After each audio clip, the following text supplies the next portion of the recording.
사랑의 들한 화요일 코너 마음 지키기 프로젝트 웃자. 웃자. 첫 번째 사연 0439님의 사연입니다. 저는 요즘 불면증과 분노가 많이 쌓이고 고생하고 있습니다. 지금까지 내 삶을 돌아보니 주님이 나를 사랑하시는 걸 느꼈기 때문에 견디며 인내하며 살아왔습니다. 시어머님이 지금은 하늘나라에 계시지만 신실하게 믿는 분이셨답니다. 저를 너무 힘들게 할 때마다 신앙 있는 분이 이런 행동을 할 수 있을까 혼자 기도하면서 울 때도 많았어요. 남편도 나의 버팀목이 되어줘야 하는데 전혀 도움이 되지 않았어요. 요즘 갱년기로 특히 잠을 못 이루는 날이 많아서 여기저기 몸도 많이 아플 때는 시어머님과 남편이 너무 밉고 특히 시어머님은 용서가 안 되네요. 상담을 받아봐야 될까요? 하셨습니다. 네, 지난번에도 그 남편이 화를 한 번에 안 내다가 막판에 내가지고 관계가 어렵다는 사연 소개할 때 혹시 제 아내가 보냈나 싶었는데 네. 이번 사연도 제 아내가 보낸 거 아닌가 정말요? 생각할 정도로 전화번호 또 확인했습니다. 네. 저희 어머님도 작년에 돌아가셨고요. 예. 근데 지금도 저희 아내가 굉장히 힘들어해요. 네, 비슷한 이유 때문에 힘들어합니다. 네, 기독교인이지만 사실 언제나 모든 사람한테 잘하지는 않잖아요. 예. 그렇기 때문에 제일 안 좋게 대하는 대상 중에 대표적인 게 며느리죠. 그래서 시어머니와 며느리 관계는 정말 어떻게 설명하기 어려운 예, 신앙의 힘으로도 참 쉽지 않은 부분이 아닌가 생각이 되는데 네. 그럼에도 불구하고 어떤 며느리들은 이제 시어머니 돌아가시고 나서 감정적인 것들이 비교적 무난하게 해결이 되는데 오래가는 사람들의 주요한 특징 중에 하나는 사실 시어머니를 굉장히 사랑한 거죠.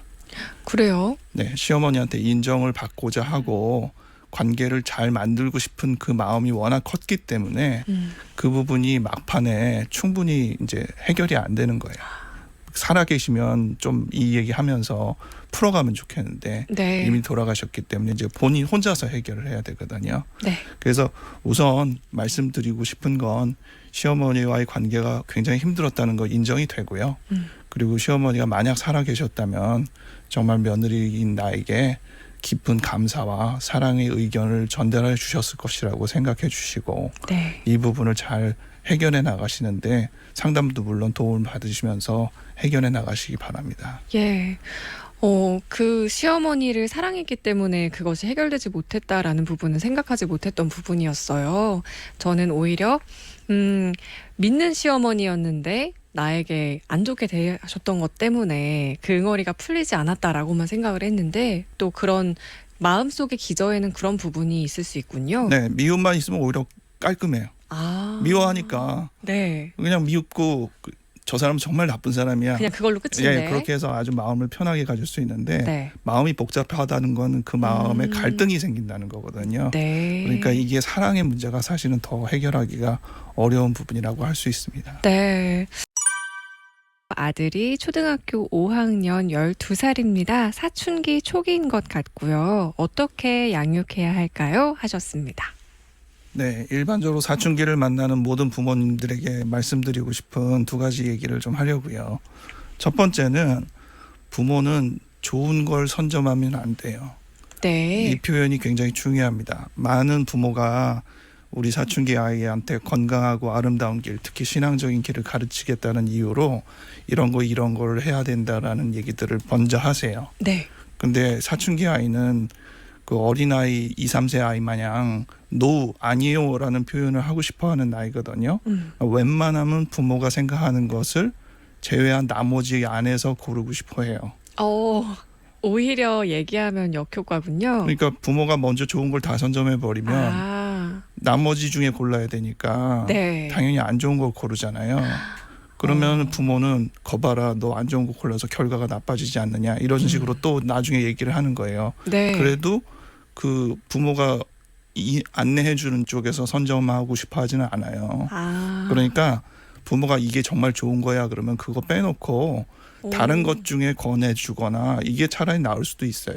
와, 엄청난 지혜가 필요한 거네요. 네, 특히 이 청소년 자녀에게는 그런 부분에서 이런 것들을 해라라고 먼저 선점하지 않는 게 제일 중요하고요. 네. 두 번째는 뒤로 빠지는 거죠. 그러니까 아이를 양육하고 여러 가지 부분에 있어서 역할은 뭐 다른 선생님이나 교회에 충분하게 또 같은 또래에서 선배나 이런 사람들한테 맡기고 부모가 아이를 즐겁게 하는 거는 저는 하나밖에 없다 이런 식으로 좀 농담식의 강의를 하는데 뭔가요? 애들 앞에서 엎어져라. 굉장히 좋아합니다. 그래요? 몸개그? 네. 아이들은 엄마 아빠가 고생하는 거를 즐거워해요.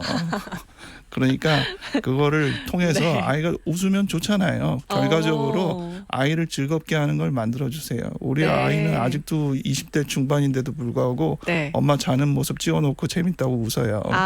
마음이 청소년인 거죠. 그러니까 너무 권위적인 모습 말고 조금 더 친근하게 다가갈 수 있는 모습을 그게 훨씬 보여주라 좋습니다. 이런 네. 말씀이네요. 사실 부모님들이 저도 포함해서 좀 부모로서의 권위가 있어야 되지 않나 이런 걸 또 많이 고민하는데 사춘기 특히나 그런 자녀들에게는 오히려 반대로 해줘야 되는군요. 그렇죠. 사춘기 때는 어른이 더 영향력이 있는 게 아니라 선배가 영향력이 더 있거든요. 예. 나이가 얼추 비슷하지만 약간 더 경험이 있는 사람을 선호하기 때문에 엄마 아빠도 그런 역할을 해주시는 게 좋겠습니다. 6471님의 사연입니다. 저는 사람들을 사귈 때 저 사람이 나를 싫어하면 어떡하지라는 불안감이 항상 있어요. 그래서 교제가 힘들고요. 제 삶을 거슬러 올라가면 고등학교 때 질병으로 휴학과 복학을 하면서 후배들과 다니면서 적응을 못하고 왕따를 당한 기억이 큰 것 같아요. 어떻게 해야 할까요? 하셨습니다.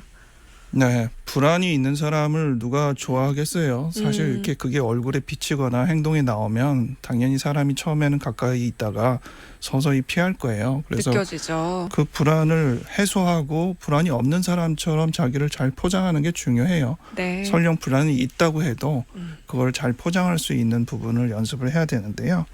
지금 불안할 때 이유가 보면 나를 싫어하면 어떡하지 이런 생각을 하잖아요. 네. 그럼 나를 싫어하면 안 된다는 말이죠. 음. 근데 안 되는 게 어디 있어요? 싫어할 수도 있죠. 그래서 싫어할 수도 있지 이렇게 생각하는 역설이 중요하고요. 네. 또 불안하면 무섭거나 슬프거든요. 근데 그 이유는 이미 말씀하셨어요. 과거에 왕따 경험이 있기 때문에 네. 외로움의 문제가 있죠. 근데 그것도 그때가 아니거든요. 지금은 이미 나이도 있고 그때 경험을 통해서 내가 어떤 장단점을 경험한 것도 있고 하니까 네. 이제는 내가 좀 다르게 할 수도 있지. 그리고 새로운 사람도 많은데 그리고 외로운 것도 재밌어. 이렇게 생각하면서 남들이 나를 싫어하면 오히려 괜찮아. 그리고 재밌어. 이렇게 생각하는 마음 태도를 가지면 그게 얼굴에 비쳐요. 그리고 사람은 그런 사람을 또 따르게 돼 있거든요. 네. 그래서 본인이 자기에게 그런 암시를 잘 많이 걸어주시기 바랍니다. 참 신기한 게 그게 느껴지는 것 같아요. 서로. 그렇죠. 네. 3696님께서는요.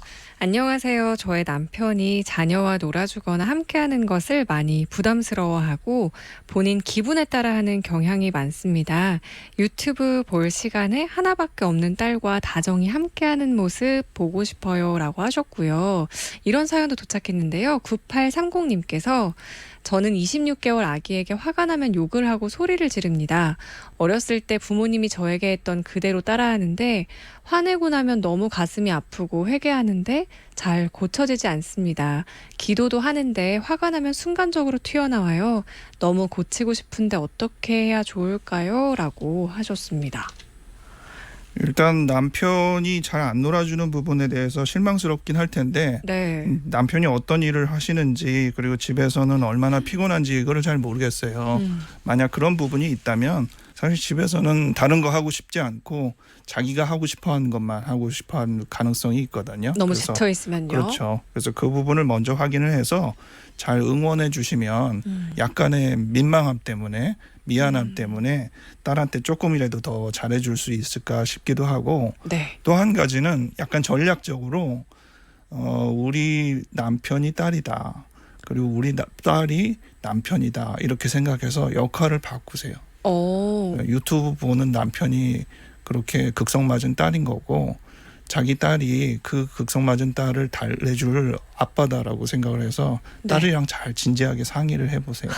그러면 딸이 네. 오히려 요령을 피워서 이렇게 네. 이렇게 해보자라고 하거나 난 엄마 아빠랑 안 놀 거야라고 본인이 결정할 수도 있어요. 아, 이 부분을 너무 이제 실망스럽게만 여기지 않았으면 좋겠어요. 네, 그 부분을 다그치기보다 오히려 또 남편한테 잘해주고 응원해주고 또 이렇게 하는 좀 햇볕 정책을 쓰는 네. 거네요. 그리고 26개월 아이면 이제 2세에서 3세 요 사이잖아요. 네. 그러니까 그때 아이가 얼마나 대하기가 어려운지 엄마는 거기에 대해서 많이 화를 내게 됩니다. 그렇죠. 물론 이제 엄마의 그 여러 가지 긴장이나 불안이나 여러 이유 때문에 더 심한 경우도 있지만 그런 경우가 없어도 대개 이때 아이 나이와 엄마는 정말 많이 싸워요. 네. 제가 이때 시기를 강의할 때 아마겟돈 전쟁이라고 얘기하거든요.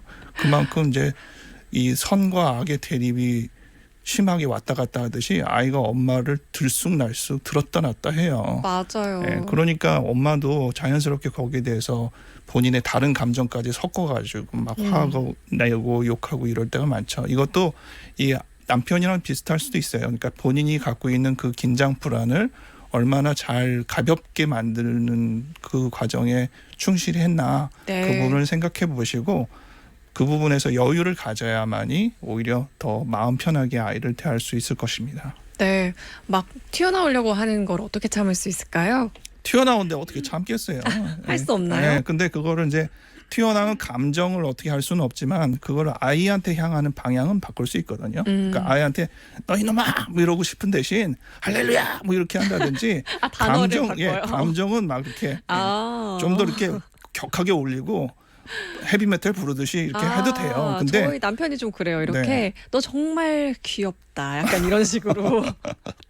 근데 그것도 화가 나면 너 정말 귀여워 이렇게 해도 되는 거예요. 그러니까 이게 감정적인 것들을 해소하기 위해서는 우리가 몸이 움직이는 건 분명히 필요한데 네. 그걸 우리가 아이한테 주는 것을 어느 정도 차단만 하고 싶어 하는 거잖아요. 네. 그것만 요령껏 잘 하시면 되겠습니다. 그런 연습을 좀 해야겠네요. 네. 뭔가 표독스러운 말을 하기 전에 그 단어를 좀 바꿔서 그렇죠. 좀 감정은 내지르더라도 네, 대본을 좀 몇 개 갖고 순화해서. 있으면 하실 수 있을 거예요. 아, 네. 저도 연습해봐야겠습니다.